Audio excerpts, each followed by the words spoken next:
Hello दोस्तों, आज हम संख्याओं के बारे में पढ़ने वाले हैं। तो संख्याएं क्या होती हैं? तो पहले हम संख्याओं की परिभाषा देख लेते हैं, क्या होती हैं संख्याएं। संख्याएं संख्याओं की डेफिनेशन होती है, वे गणितीय वस्तुएं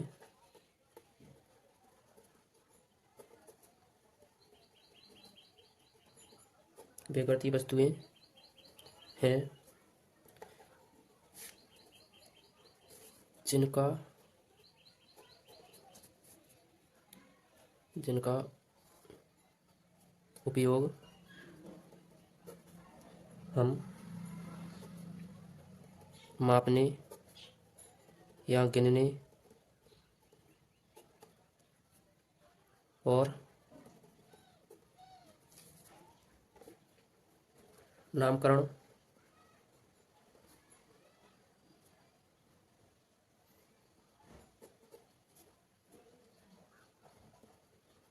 करने के लिए किया जाता है। ओके, तो अब हम संख्याओं के बारे में पढ़ लेते हैं। तो संख्याएं क्या होती हैं, जैसा कि अब हम संख्याओं के बारे में बताने वाले हैं आपको। संख्याएं क्या होती हैं? तो संख्याओं को हम दो भागों में डिवाइड करते हैं, जैसे कि एक होती है हमारी वास्तविक संख्याएं,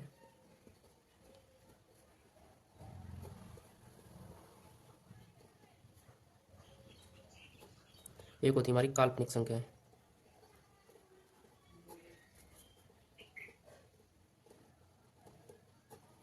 ठीक है, तो काल्पनिक संख्याएं क्या होती हैं, जैसे उदाहरण देते हैं, √2, माइनस का √5,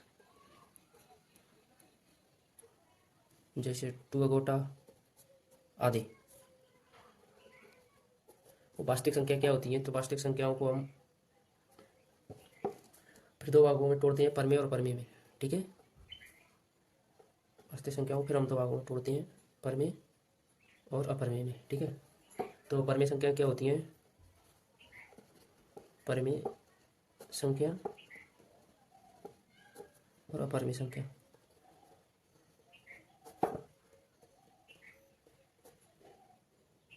परमेय संख्याएं क्या होती हैं? तो परमेय संख्याएं वे संख्याएं जिन्हें हम पी और पी बटे क्यू के रूप में लिख सकते हैं, जहाँ क्यू नॉट बराबर जीरो हो। जैसे पी बटा क्यू के रूप में लिख सकते हैं जहाँ क्यू नॉट बराबर जीरो हो, जैसे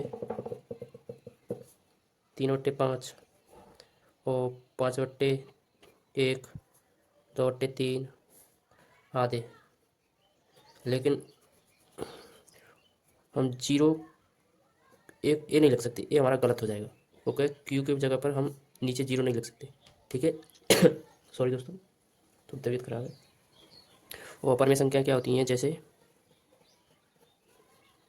√2, √5, √7, √11 आदि अपरमेय संख्याएं।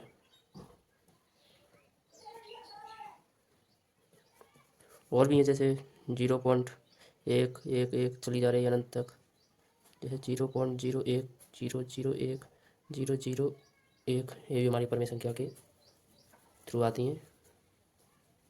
ठीक है, और परमेय संख्याओं को भी हम अब दो भागों में डिवाइड करते हैं,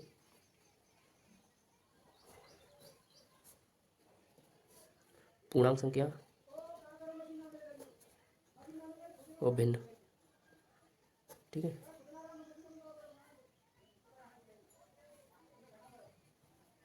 तो भिन्न क्या होते हैं? भिन्न दो प्रकार के होते हैं, शांत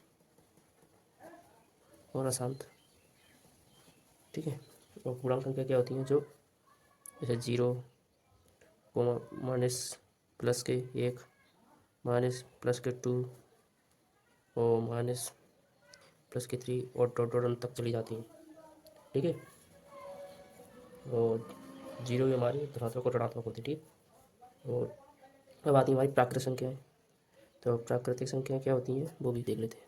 जैसे प्राकृतिक संख्या एक से शुरू होती है, 1, 2, 3, 4, 5, 6, 7 अनंत तक चली जाती है। ठीक है, फिर आती है हमारी पूर्ण संख्या। तो पूर्ण संख्या क्या होती हैं? तो पूर्ण संख्या जैसे 0, 1, 2, 3 और 4, 5, 6 और अनंत तक चली जाती है। ठीक है। और अब हम समा और विषम के बारे में जान लेते हैं। सम संख्याएँ कौन सी होती हैं? जैसे 2, 4, 6, 8, 10 जो 2 से डिवाइड होती हैं वो सम संख्याएँ होती हैं।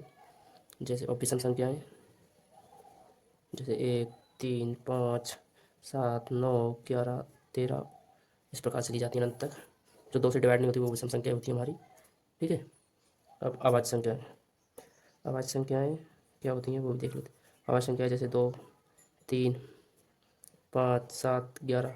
अभाज्य संख्याएँ वे संख्याएँ जो स्वयं से विभाजित होती हैं और 1 से। ठीक है। जैसे 2 2 से विभाजित हो रही है और 1 से, 3 3 से विभाजित हो रही है 1 से। वो भाज्य संख्याएँ कौन कौन सी संख्या आती हैं? भाज्य संख्याएँ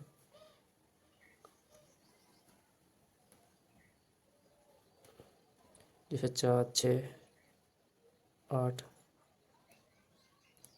ठीक है। 10 हो गया जो 2 से डिवाइड हो वो हमारी भाज्य संख्या होती है। ठीक है। 2 से भी विभाज्य हो और अन्य किसी और से भी, जैसे 9 3 से भी हो रहा है और 9 से भी होती है और 1 से भी होती है।